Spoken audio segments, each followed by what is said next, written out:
Hello student, हमारे इस YouTube के चैनल पर आपका एक बार फिर से मोस्ट वेलकम है।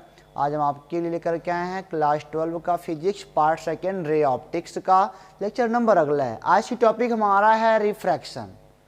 आज की टॉपिक में हम क्या पढ़ेंगे? रिफ्रैक्शन यानी कि अपवर्तन। इसके बीच में मैंने एक टॉपिक छोड़ा है जो कि आपके बोर्ड के लिए एक इम्पॉर्टेंट कंटेंट नहीं है। अगर आप उसको कमेंट बॉक्स में कहोगे तो बता देंगे। वो टॉपिक है कि स्फीरिकल मिरर में इमेज की वेलोसिटी। मतलब कि अगर हमने देखा था ना प्लेन मिरर में अगर ऑब्जेक्ट इतना तेज दौड़ रहा है तो इसमें कितना तेज दौड़ेगा। इसी प्रकार स्फीरिकल में अगर ऑब्जेक्ट इतना तेज दौड़ रहा है तो उसके अंदर इमेज कितना तेज दौड़ेगा। 3-4 कंडीशन है, बहुत आसान से हैं, बट बोर्ड के नज़रिए से इम्पॉर्टेंट ना होने के नाते यहाँ पे उसको रोक रहे हैं हम। अगर आपको कंपटीशन लेवल के क्वेश्चन को टेकअप करना है तो आप कमेंट बॉक्स में बता देना, उसको मैं बता दूंगा आपको, लेकिन आपको कमेंट बॉक्स में लिखना पड़ेगा तभी, नहीं तो उसको छोड़ के हम आगे चल रहे हैं क्योंकि वह बोर्ड के लिए इम्पॉर्टेंट कंटेंट नहीं है, बट लाइव के लिए बहुत इम्पॉर्टेंट है। वो आपकी मर्जी है, क्योंकि देखा जाता है ऐसा कि बच्चे अपने बुक से ज़्यादा पढ़ना पसंद करते हैं, तो बुक वाली कंटेंट को पढ़ाया जाए। चलो देखो जरा, अपवर्तन। अब लाइट की दूसरी प्रॉपर्टी हम लोग देख रहे हैं, अपवर्तन। हम जानते हैं, इसके पहले हमने परावर्तन पढ़ा था। इसके पहले हमारे पास क्या था कि यहाँ पे एक कोई चमकदार तल था, नीचे पॉलिश किया गया होता था, तो यहाँ से ऐसे किरण आती थी, तो यहाँ से देखो अंदर जाना चाहती थी बट ये पॉलिश रोक देता था। पॉलिश रोकता था, ये क्या करती थी, ऐसे घूम जाती थी। ये क्या था? परावर्तन था, इसे रिफ्लेक्शन कहते थे। बट अब की बार हमारे पास ऐसा कुछ नहीं होगा, ये पॉलिश नहीं रहेगा। अब की बार हम कहेंगे पॉलिश नहीं करें, खाली तल को रख देते हैं, ये ऐसे निकल जाएगी, ऐसे गमन कर जाएगी, ये निकल जाएगी। अब की बार परावर्तन नहीं, अब की अपवर्तन है। और अपवर्तन को आपने क्लास 10th में पढ़ा होगा, बढ़िया से नहीं पढ़ा होगा, बट मैं एक बात मैं बताता हूँ आपको, क्लास 12 में जो अपवर्तन पढ़ने जा रहे हो यहाँ पे बहुत सारी बातें मैं आगे पीछे करके बताऊँगा। हो सकता है और 10 से मैच ना करे, लेकिन इतना बेहतरीन बताएंगे कि आप भी कहोगे कि हाँ सारे टाइप के क्वेश्चन लग गया, सब समझ में आ गया। तो क्या होता है अपवर्तन? क्या होता है रिफ्रैक्शन? अपवर्तन क्या होता है? रिफ्रैक्शन होता क्या है? एक घटना है। अपवर्तन क्या है? अगर कहा जाए अपवर्तन क्या है तो कहोगे एक घटना है लाइट के बारे में। लाइट के बारे में क्या एक घटना है, उसी घटना को हम क्या कहते हैं? अपवर्तन कहते हैं। अब आपने पढ़ा भी होगा इसका परिभाषा, जब प्रकाश एक समांगी माध्यम से दूसरे समांगी माध्यम में प्रवेश करता है तो अपने मार्ग से क्या होता है? विचलित हो जाता है। इसी घटना को हम प्रकाश का अपवर्तन कहते हैं। प्रकाश का अपवर्तन कहते हैं। नॉर्मली हम लोग जानते हैं कि लाइट हमेशा एक सीधी रे में चलती है, लाइट सीधा चलता है। आपने क्लास 10th में प्रैक्टिकल भी करा होगा, पाइप ले लिया होगा, पाइप को सीधा करोगे तो इधर से टार्च जलाओगे तो बाहर लाइट जाएगा, बट पाइप को टेढ़ा कर दिया ना बीच में कहीं तो प्रकाश नहीं गुजरता है। तो इससे सिद्ध होता है कि लाइट सीधी चलती है, हमेशा सीधी चलती है। बट एक घटना के रूप में इसको बना दिया गया कि जब प्रकाश किरण एक समांगी माध्यम से दूसरे समांगी माध्यम में, समांगी होना चाहिए, समांगी मतलब क्या? पारदर्शी। पारदर्शी देखो माध्यम यहाँ पे अभी मैं बताता हूँ आपको, बढ़िया से देखते रहो। माध्यम कैसा होना चाहिए? पारदर्शी या फिर समांगी। अब कहोगे पारदर्शी क्या होता है? ट्रांसपेरेंट, जिसको देखने पर आर पार दिखे। ऐसा नहीं कि इतना मोटा कपड़ा ले लिया, इतना मोटा कपड़ा ले लिया, लाइट गुजारा तो कपड़े के अंदर थोड़ी प्रकाश देख पाओगे ना। तो अब माध्यम की बात आती है, जैसे लाइट आपका एयर से वाटर में जाए, एयर से वाटर में जाए, एयर से ग्लास में जाए, एयर से आपकी लाइट मान लो ऑयल में जाए, तो इसी माध्यम कहते हैं। एयर माध्यम है, ग्लास माध्यम है, वाटर माध्यम है, ये सब माध्यम है। जैसे देखो यहाँ पे मान लिया ये दोनों एयर भी पारदर्शी है, एयर में भी देख सकते हो, और वाटर भी पारदर्शी, ऑयल भी पारदर्शी है, और जो भी मतलब जिसमें देख ले तो सब पारदर्शी है। यहाँ पे मान लो एक तल है, यहाँ पे क्या है? वाटर है, ठीक है ना, ये वाटर है, वाटर का तल है, और ऊपर भी वाटर ही है, और यहाँ पे एयर है। यहाँ से जब कोई रे मैंने गुजारी ना लाइट की, जब लाइट की मैंने कोई रे गुजारी, एक बात तो मैं बहुत इंपॉर्टेंट बताऊंगा, उसको आप नोट करना। जब यहाँ पे मैंने कोई रे गुजारी तो ये तो एयर में था, यहाँ पे क्या है? एयर है, और यहाँ पे क्या है? वाटर है। माध्यम चेंज हो गया ना, माध्यम क्या हो गया? चेंज हो गया। तो यहाँ तो ऐसे आई, बट वाटर में क्या हो गया, वाटर में एक कुछ अपना रास्ता सीधे नहीं गई, कुछ अपना रास्ता बदल ली, सीधे ना जा करके क्या करी, कुछ अपना रास्ता बदल ली, कुछ विचलित हो गई। इसी घटना को हमने क्या कहा, इसका नाम दे दिया हमने प्रकाश का अपवर्तन। तो आप हिंदी में लिखना चाहो तो लिख लो, बाकी मैं इसको समझाने जा रहा हूं। क्या लिखोगे, जब प्रकाश किरण किसी एक पारदर्शी माध्यम से दूसरे पारदर्शी माध्यम में तिरछी प्रवेश करती है, बस यही नोट करना, तिरछी प्रवेश करती है, क्योंकि आगे के केसेस अभी आएंगे तो वहां पे कुछ और केस बनेंगे। तो यहाँ पे क्या लिखोगे, जब प्रकाश किरण एक पारदर्शी माध्यम से दूसरे पारदर्शी माध्यम में, मैंने ऐसा नहीं कहा कि यहाँ पे अपारदर्शी कपड़ा वपड़ा रख दो तो यहाँ से यहाँ देख ही नहीं पाओगे, तो जिसमें दिखे। तो जब प्रकाश की किरण एक पारदर्शी माध्यम से दूसरे पारदर्शी माध्यम में प्रवेश करती है तो अपने प्रारंभिक तिरछी प्रवेश करती है, नोट करना, तिरछी प्रवेश करती है, तब अपने मार्ग से क्या होती है, विचलित हो जाती है। इसी घटना को हम क्या कहते हैं, प्रकाश का अपवर्तन कहते हैं। इंग्लिश में क्या बोलेंगे, bending of light raise, light rays का झुकना, लाइट रेज का झुकना या अपने मार्ग से विचलित होना।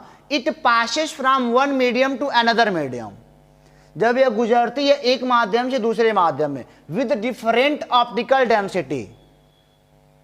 अब ऐसा ना हो कि डिफरेंट ऑप्टिकल डेंसिटी का मतलब क्या, यहाँ पे कुछ दूसरा मीडियम हो, यहाँ पे कुछ है दूसरा हो, यहाँ पे एयर, यहाँ पे एयर ना हो, यहाँ पे एयर, यहाँ पे एयर ना हो। एयर से एयर में जा रहे तो कुछ नहीं होगा, एयर से एयर में जाएगी तो कुछ ना होगा, सीधे निकल जाएगी। इसीलिए यहाँ पे क्या लिखा गया है, विद डिफरेंट ऑप्टिकल डेंसिटी, अलग अलग माध्यम की डेंसिटी, घनत्व तो अलग अलग होना चाहिए। अब यहाँ पे घनत्व की बात मैंने अगर बोली तो आपको लग रहा होगा कि सर मास बराबर, मतलब कि घनत्व बराबर द्रव्यमान बटे आयतन होता है, तो यहाँ पे उस वाले घनत्व से कोई मतलब नहीं है। यहाँ पे घनत्व का मतलब यही होगा हमारे, बस यहाँ देखो, डेंसिटी का मतलब यहाँ पे यही होगा, कौन सा आपका डेंसर है, कौन सा मीडियम डेंसर है और कौन सा रेयरर है। अब डेंसर में हिंदी क्या होती है, सघन होती है, और रेयरर की हिंदी क्या होती है, विरल होती है। यहाँ पे डेंसिटी का मतलब यही है, कौन सा माध्यम सघन है और कौन सा विरल है। तो यहाँ पे पहले इसको देखो, मैं समझाता हूँ सारी बातें, अब बस देखते चलो। यहाँ पे लिखा है, bending of light rays when it passes from one medium to another medium, light different optical density. जब अलग अलग घनत्व वाले माध्यम से लाइट गुजरती है, क्या बोलोगे, जब अलग अलग, यानी कि जब अलग अलग घनत्व वाले, यानी कि प्रथम माध्यम से द्वितीय माध्यम में लाइट पास करती है तो अपने मार्ग से क्या होती है, विचलित हो जाती है। उसे हम क्या कहते हैं, लाइट का अपवर्तन कहते हैं, उसे हम प्रकाश का क्या कहते हैं, अपवर्तन, रिफ्रैक्शन कहते हैं।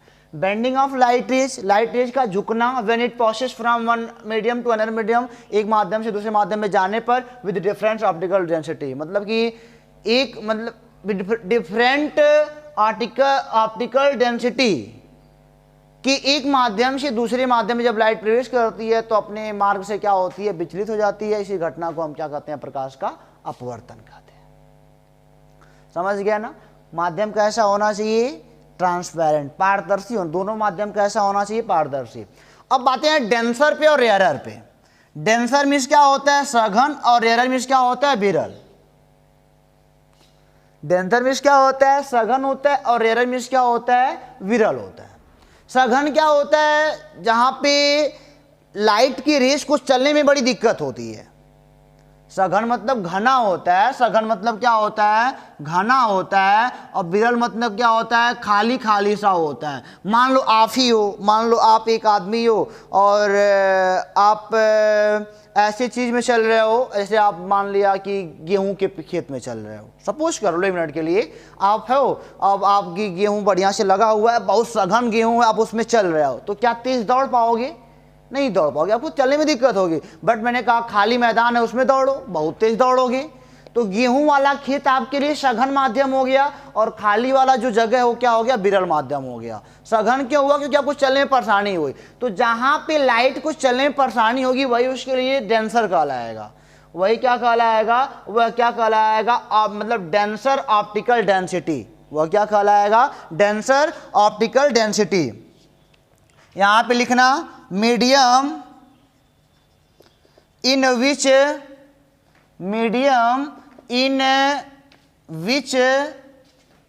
Medium in which light travel,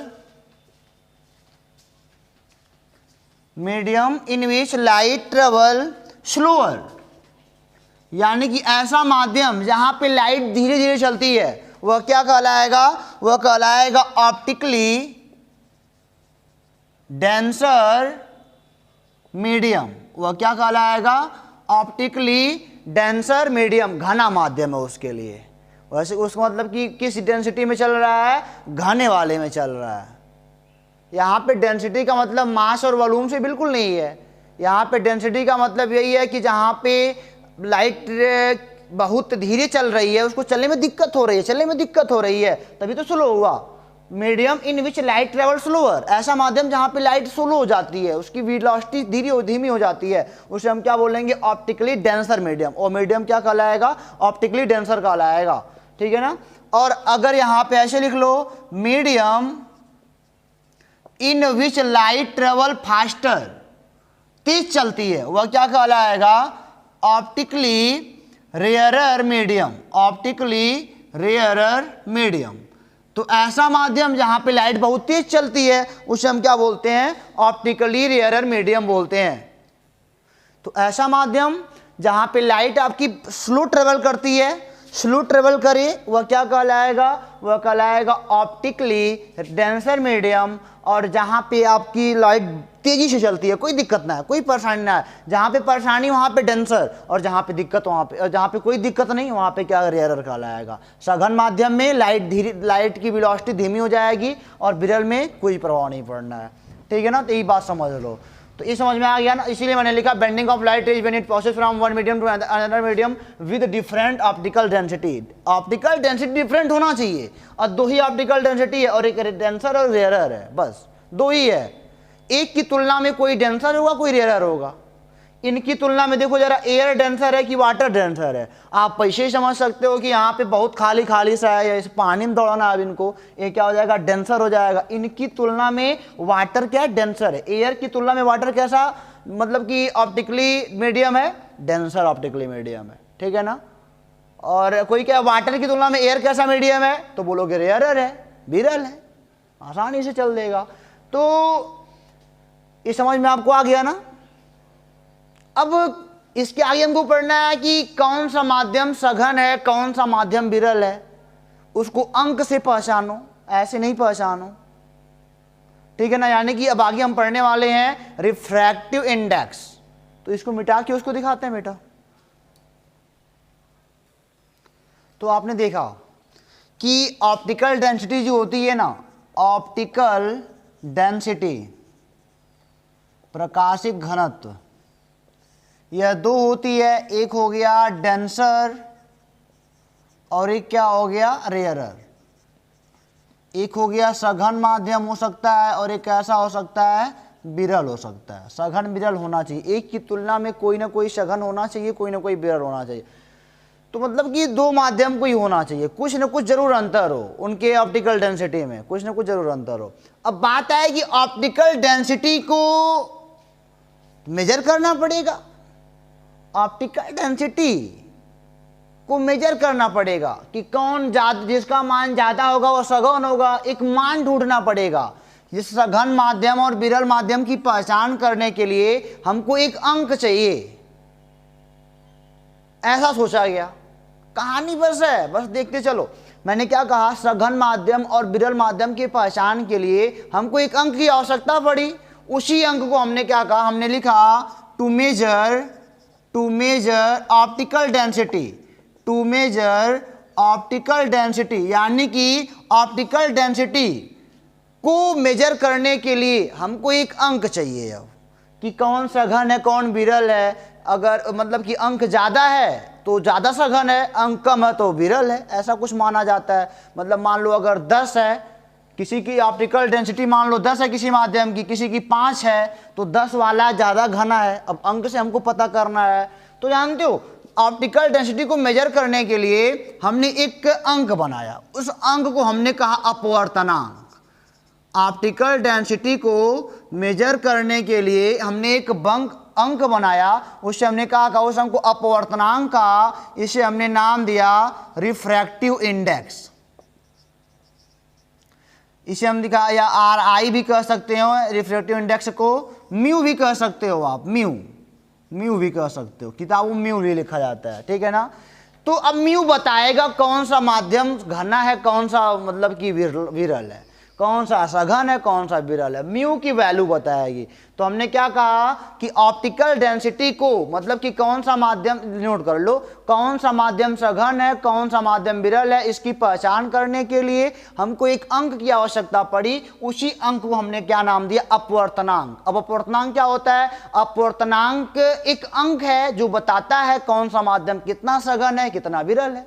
इतना आसान फिर आपको कहाँ मिलने वाला है। अपवर्तनांक क्या है बेटा, एक अंक है जो आपको बताता है कि कौन सा माध्यम कितना सघन है और कौन सा माध्यम कितना विरल है। तो अब अपवर्तनांक का फार्मूला हमको चाहिए था।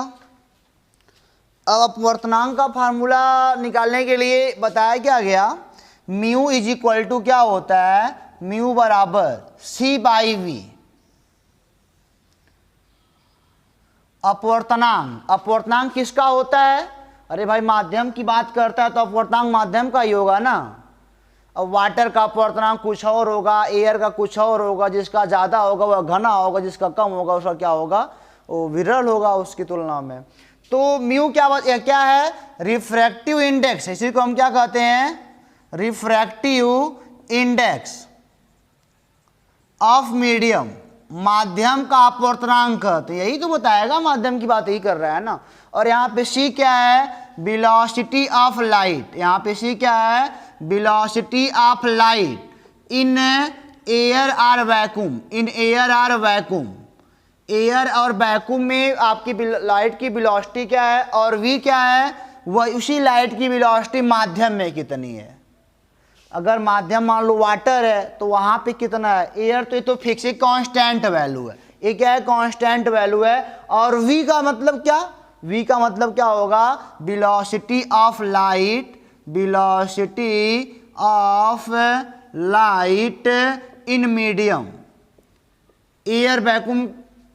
तो ए वाला हो गया C वाला, velocity of light in air vacuum मतलब कितना होता है, 3 × 10⁸ मीटर पर सेकेंड। और अगर उसी माध्यम में किसी में चला जाए तो उसकी वेलोसिटी क्या होगी, तो उसी को हम बोलेंगे अपवर्तनांक। तो अपवर्तनांक म्यू बराबर क्या होता है, C/V। C/ क्या होता है, V, जहाँ पे C क्या है, velocity of light in air vacuum, और V क्या है, velocity of light in medium है। ओके, चलिए यहाँ तक अगर आपको बात समझ में आ गई तो अच्छी बात है। अब म्यू किस पर डिपेंड करता है, बात आती है कि म्यू डिपेंड किस पर करता है। म्यू तो C पर डिपेंड नहीं करेगा, म्यू का मान C पर डिपेंड नहीं करेगा, क्योंकि C क्या है, C एक कांस्टेंट चीज है। C क्या है, कांस्टेंट वेलोसिटी है एयर वैक्यूम की, 3 × 10⁸ मीटर पर सेकेंड ही होना है।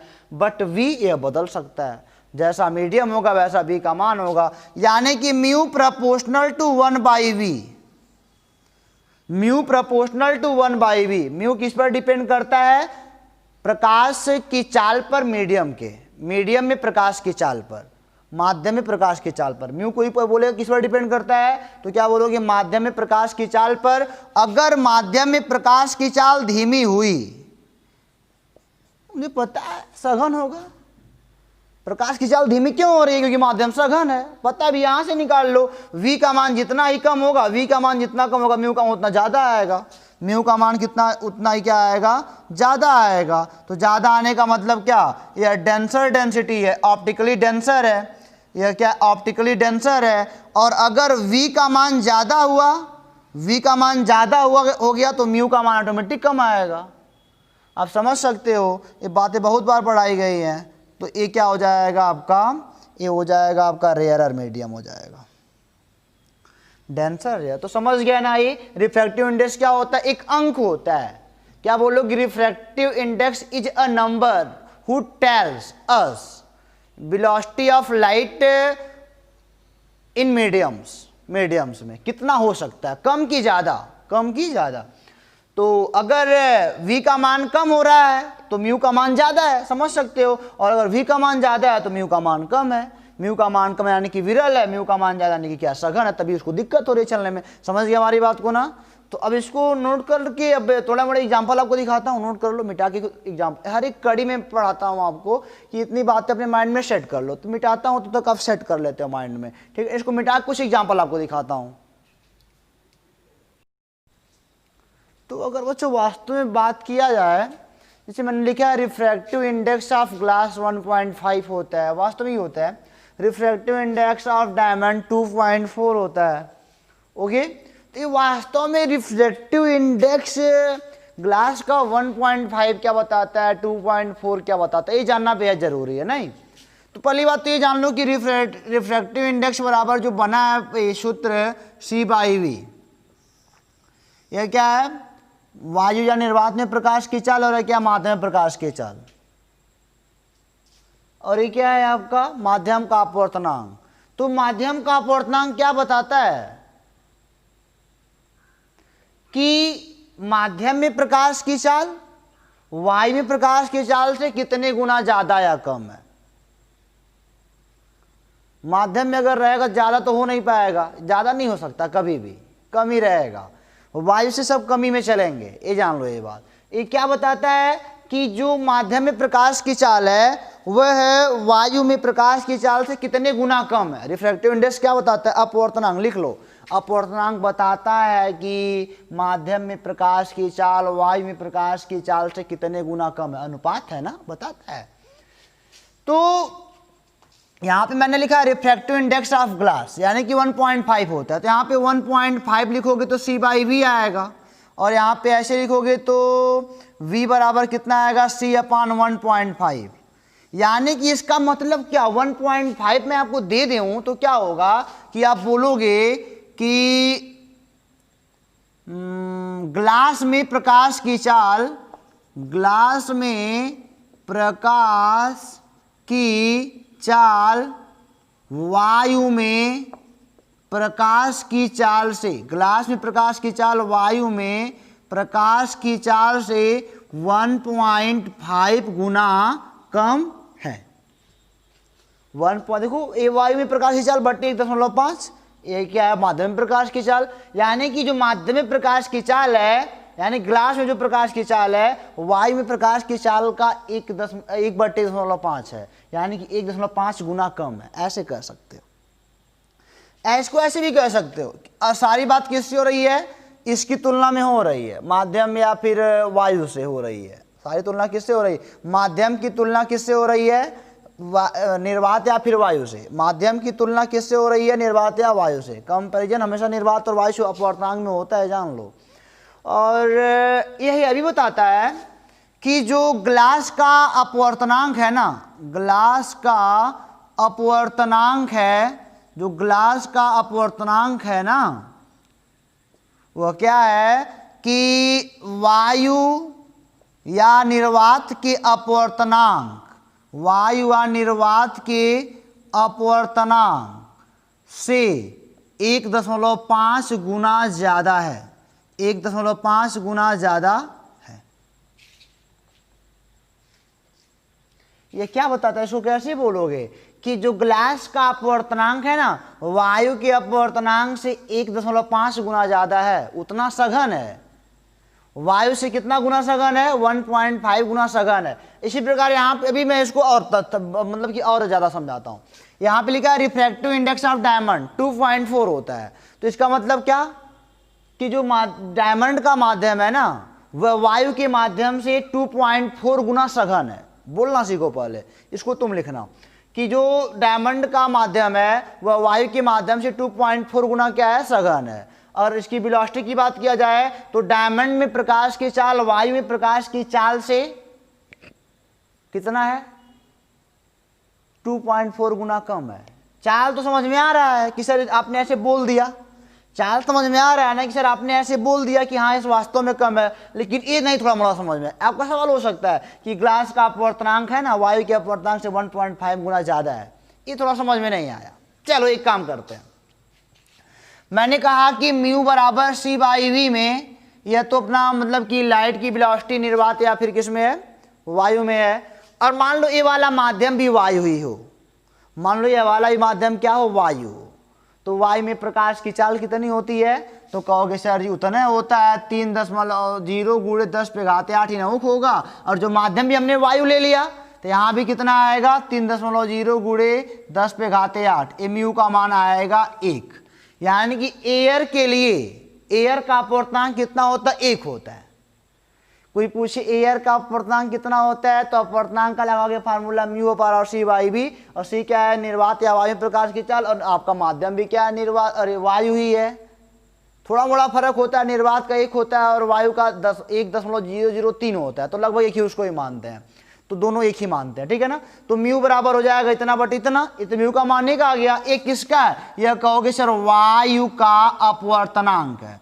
वायु का क्या है? वायु या निर्वात का अपवर्तनांक है। वायु या निर्वात का क्या है? अपवर्तनांक 1 हो गया, और इनका अपवर्तनांक 1.5 है, तो इनसे 1.5 गुना ज्यादा हुआ कि नहीं हुआ इसका अपवर्तनांक? वही तो मैंने लिखा है, ग्लास का अपवर्तनांक है ना, वायु के अपवर्तनांक से 1.5 गुना ज्यादा है। अगर यह 1 है, 1 तो हमेशा होना है इसको, और इसका कितना हो गया? 1.5, यानी कि 1.5 गुना ज्यादा है। 1.5 को गुणा करते पा जाओगे। इनका क्या हो जाएगा? ग्लास का डायमंड का अपवर्तनांक वायु के अपवर्तनांक से 2.4 गुना ज्यादा है। बोल लिया आराम से, यहां से बोल लिया, समझ गया ना?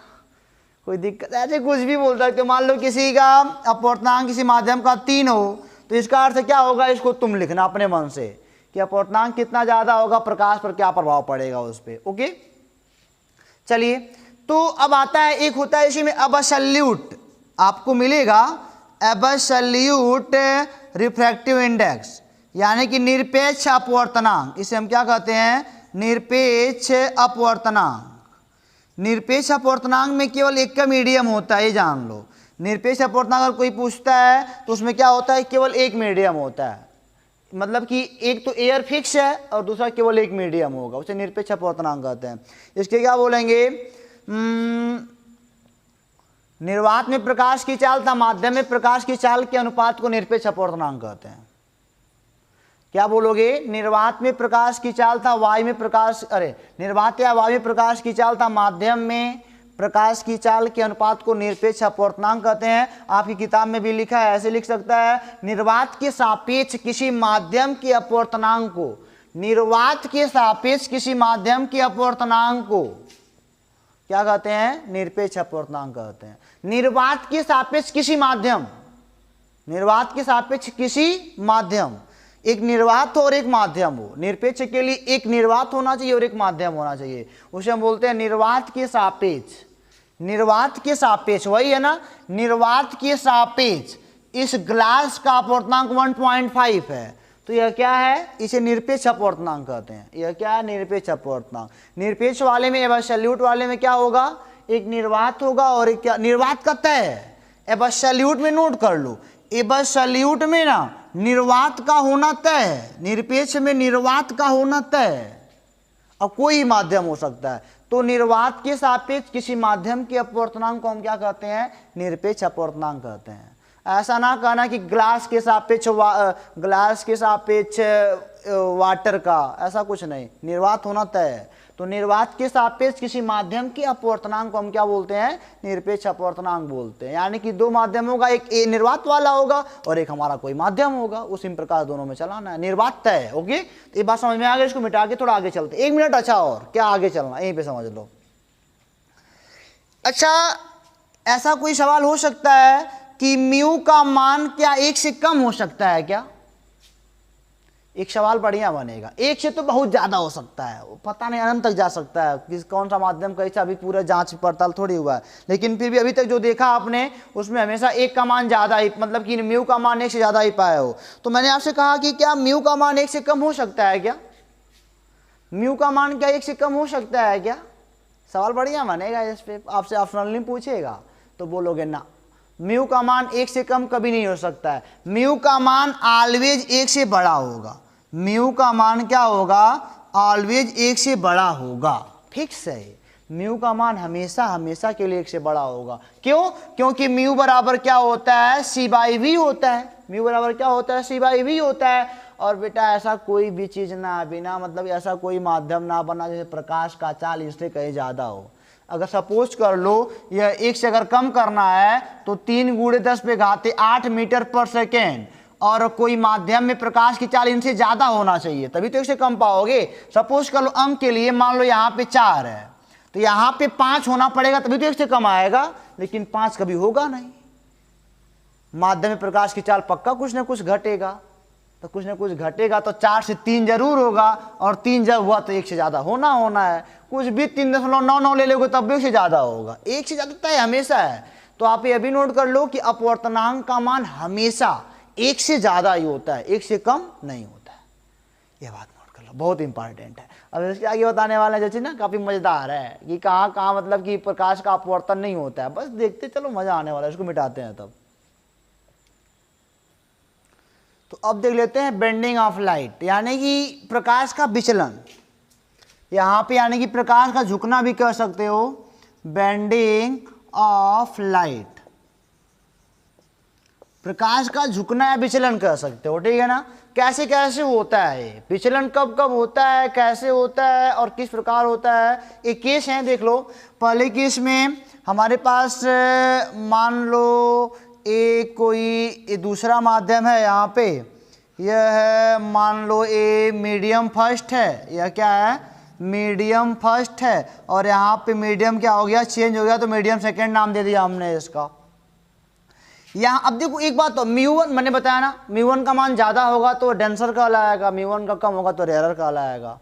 अब यहाँ पे मान लो ये μ1 है, इसका अपवर्तनांक, इसका अपवर्तनांक क्या है, μ2 है। तो अगर कोई रे तिरछी गिरनी चाहिए, तिरछी गिरनी चाहिए, ये तय कर लो, तिरछी गिरनी चाहिए, तिरछी ना गिरेगी दिक्कत होगी। अपवर्तन के लिए रे का तिरछा गिरना जरूरी है। ऐसे तिरछा गिरेगा तो अगर मान लो मैंने यहाँ पे केस दे दिया आपको कि μ2 का मान ज़्यादा है μ1 से, यानी कि यह सघन है, यह क्या है, डेंसर है। डेंसर का मान जब डेंसर कर दिया तो इसका मान ज़्यादा है मतलब कि म्यू का मान, और यह क्या हो गया आपका, रेयरर हो गया। इस केस में क्या होता है, देखो जिस पे इंसिडेंट गिरेगा, इंसिडेंट रे है, आपतित किरण तब भी कहेंगे इसको। अब यहाँ पे एक नॉर्मल मिलेगा हमको इस पॉइंट पे, तो जो मतलब कि जो टकरा के इधर आती है ना, उसे अपवर्तित किरण कहते हैं। आने वाली किरण को क्या बोलते हैं, आपतित किरण, और जो मतलब कि अपना मार्ग बदल रही है जो किरण, उसे बोलते हैं अपवर्तित किरण बोलते हैं। अपवर्तित किरण यानी कि यह वाली जब देखो विरल से सघन में आएगी तो सघन में क्या होगी, नार्मल की ओर झुक जाएगी। यह वाला इंसिडेंट एंगल हो गया आपतन कोण I, और यह वाला हो गया क्या, कौन सा एंगल, रिफ्रैक्शन का एंगल R बोलते हैं। तो ये बात नोट कर लो कि जब रेयरर से डेंसर में आएगी तो डेंसर में नॉर्मल की ओर रे झुक जाती है, डेंसर में नॉर्मल की ओर रे क्या हो जाती है, झुक जाती है। ये बात नोट कर लो। जब ये देखो μ2 का मान ज़्यादा होने का मतलब क्या, सेकेंड वाला जो मीडियम है वो डेंसर है, वो सघन है। दूसरा केस इसका देख लो, यह मान लिया मीडियम फर्स्ट है या मीडियम सेकेंड है। अब की बार मान लो यह डेंसर है, यह क्या है, डेंसर है, और यह क्या हो गया, यह मान लो रेयरर हो गया। अब की बार मैंने कहा कि यह μ1 और यह μ2, यानी कि μ1 डेंसर क्यों है, मतलब पहला वाला माध्यम डेंसर क्यों है, क्योंकि अपवर्तनांक का मान क्या है, ज़्यादा है।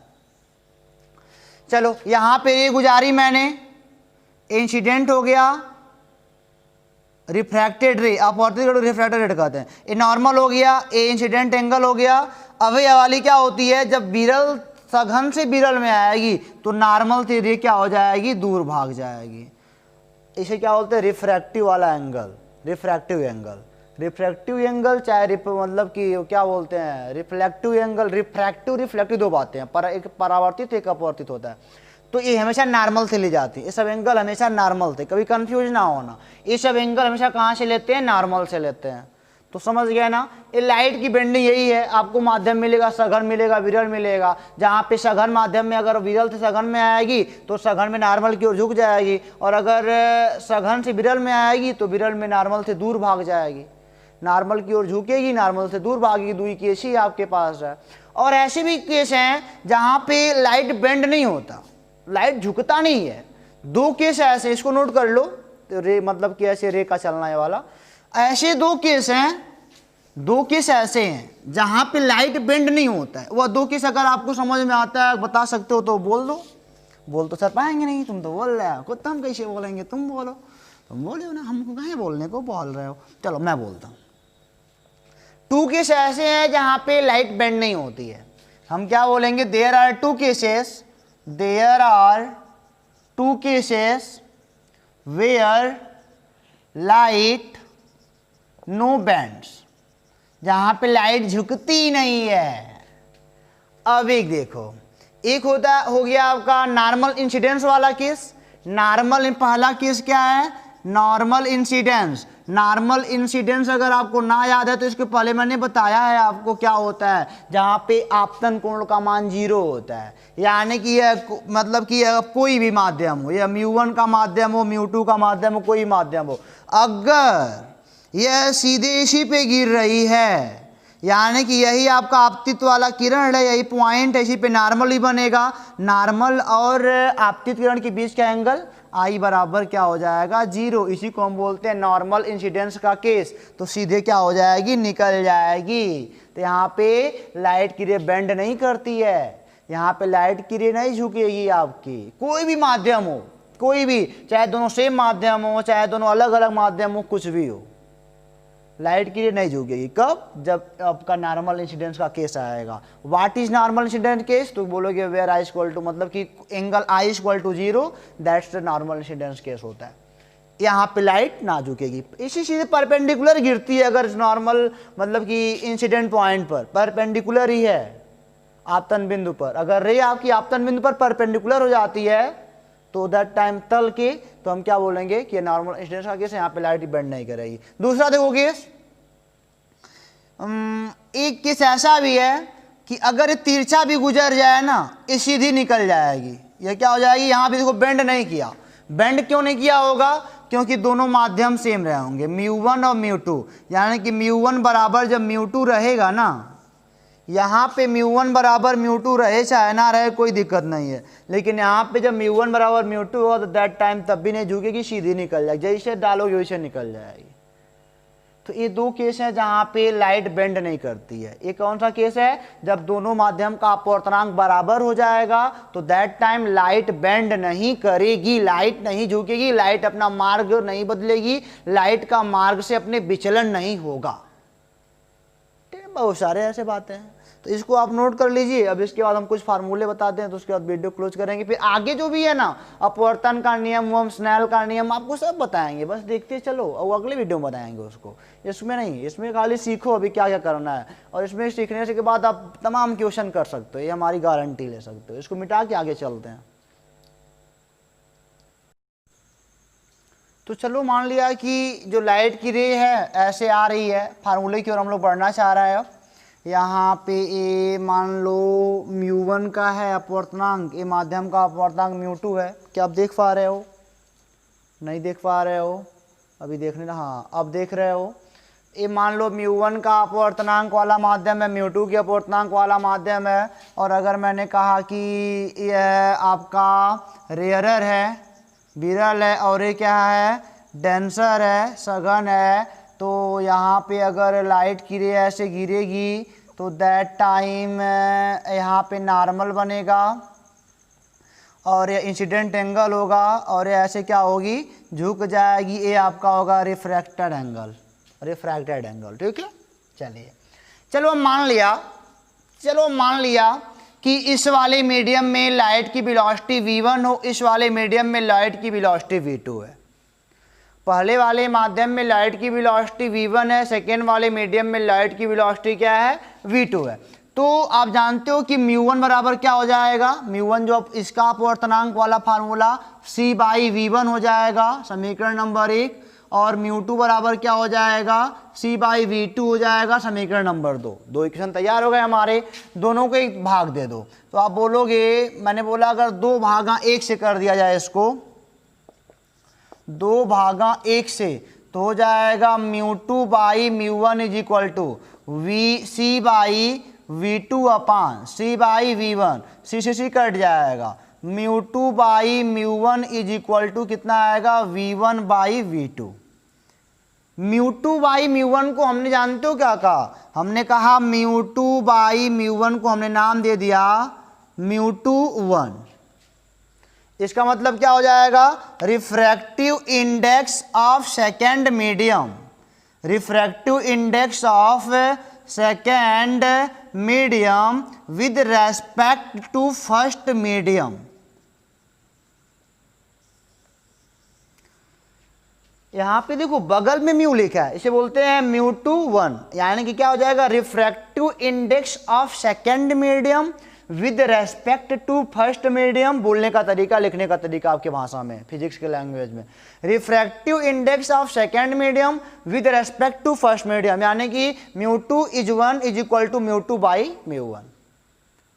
μ2 बाई क्या हो जाएगा, μ1 हो जाएगा। कोई दिक्कत यहाँ तक आपको? कोई दिक्कत नहीं, होना भी नहीं चाहिए। चलो इसको हम क्या लिख सकते हैं, ऐसे लिख सकते हैं 1 μ2 = यानी कि refractive index of second medium with respect to first medium = μ2 by क्या हो जाएगा, μ1 हो जाएगा। और μ2 बाई μ1 किसके बराबर है, v1 बाई v2 के बराबर है। कोई दिक्कत आपको? कोई दिक्कत नहीं।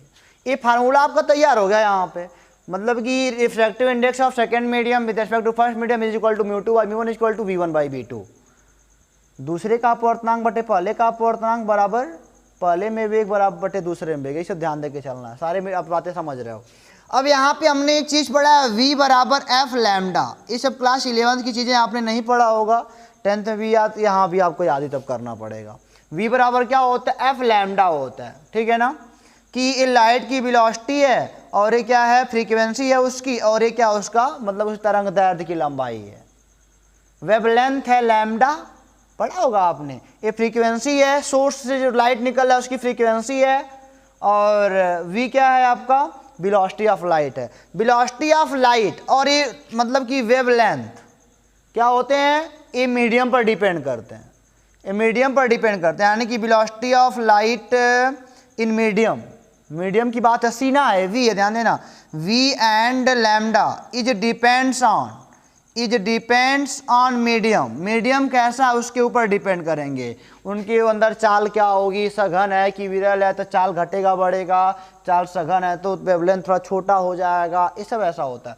और फ्रीक्वेंसी क्या होती है, फ्रीक्वेंसी डिपेंड्स ऑन सोर्स, जहाँ से लाइट निकल रहा है। फ्रीक्वेंसी जानते हो, फ्रीक्वेंसी मीडियम में चेंज नहीं होती। अगर मैंने यहाँ से मान लो 1000 एंगस्ट्रॉम की फ्रीक्वेंसी की छोड़ी है लाइट रे, तो मीडियम कुछ भी हो उसी पे चलेगा। मान लो 4 फ्रीक्वेंसी है, ऐसे सपोज कर लो 4 फ्रीक्वेंसी मैंने यहाँ से छोड़ी है, तो मीडियम कोई भी हो फ्रीक्वेंसी हमेशा 4 ही रहेगी।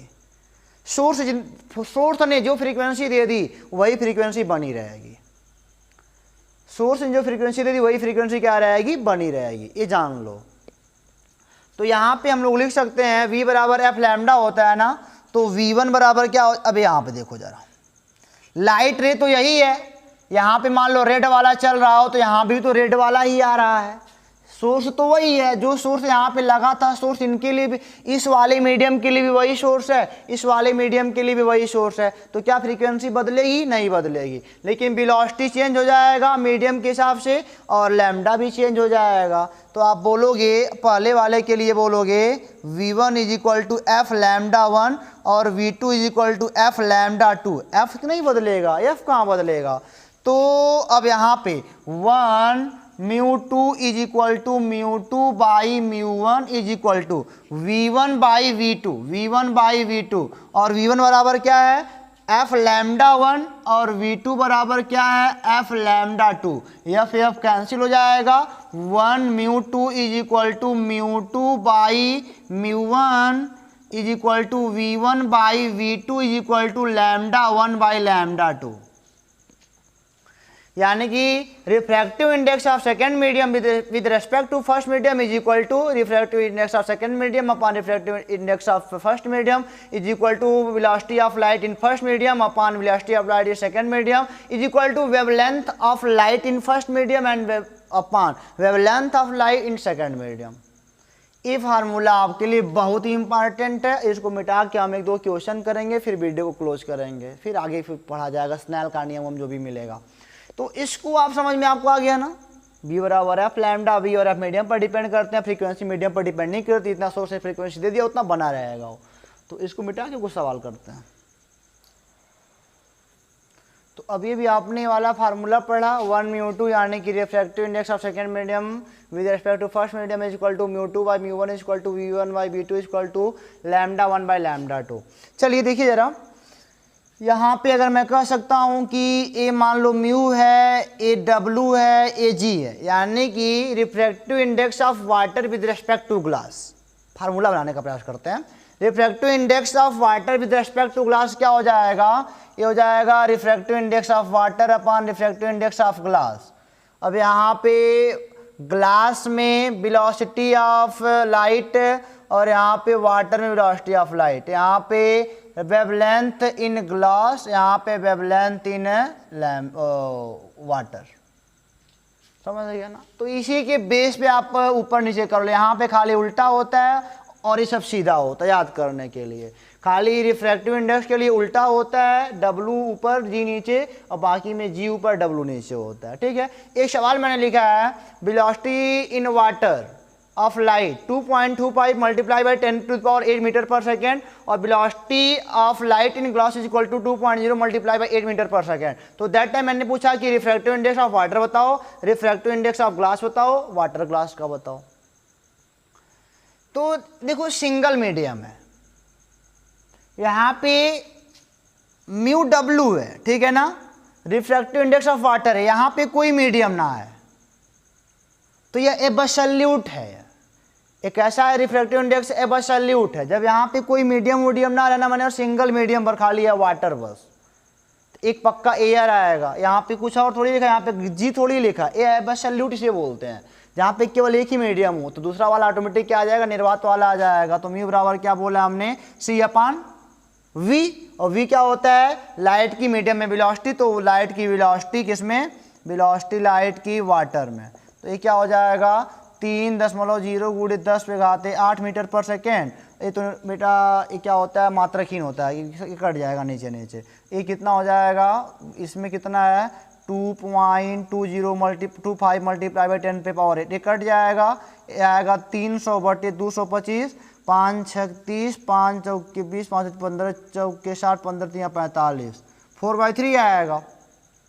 यहाँ पे क्या पूछ रहा है, म्यू जी पूछ रहा है, तो वहाँ भी सिंगल मीडियम है, तो सी अपॉन क्या हो जाएगा आपका, हो जाएगा velocity of light in glass, तो हो जाएगा इसका तो 3 × 10⁸ बटे, ये हो जाएगा 2.0 × 10⁸, कट जाएगा 3/2, बस यही आएगा। अब क्या पूछ रहा है, डब्लू म्यू जी पूछ रहा है, डब्लू म्यू जी बताओ कितना होगा, यानी कि refractive index of glass with respect to water. तो क्या होता है, mu G upon mu W होता है। तो ये कितना आ जाएगा, म्यू जी का मान निकाले अभी ना, 3/2, और ये कितना हो जाएगा 4/3, तो ये हो जाएगा 9/8। यहीं पे लाके रोक दो, ये 9 क्या हो जाएगा, 8 हो जाएगा। अगर ये पूछता है, अगर ये ना पता है तब वेलोसिटी से भी निकाल सकते हो। v1/v2 आपने पढ़ा है ना, यानी कि velocity of light in water upon glass. तो ये देख लो, velocity of light in water यानी कि 2.25, अब बाई कितना है 2 है, तो सॉल्व करोगे तो 225/200 आएगा, ये आएगा 25 9 225, 25 × 200, देखो 9 आ गया। तो ये रहे या ना रहे, वेलोसिटी रहेगी तभी वो निकल जाएगा। ओके, ये चीज़। तो इसको मिटा के एक क्वेश्चन और करेंगे, फिर वीडियो क्लोज करते हैं। एक क्वेश्चन आपके लिए काफ़ी अच्छा साबित होगा, क्योंकि इस टाइप के क्वेश्चन में बच्चे बड़ी सारी गलतियां करते हैं। लिखा है wavelength of particular light 4800 angstrom, 4800 angstrom एक पार्टिकुलर लाइट का वेवलेंथ है। Refractive index of diamond 2.4, diamond का अपवर्तनांक कितना है 2.4 है, और फाइंड लैम्डा डी पूछ रहा है, यानी कि इसमें डायमंड वाले मीडियम में आप बताओ कि लाइट का वेवलेंथ कितना होगा।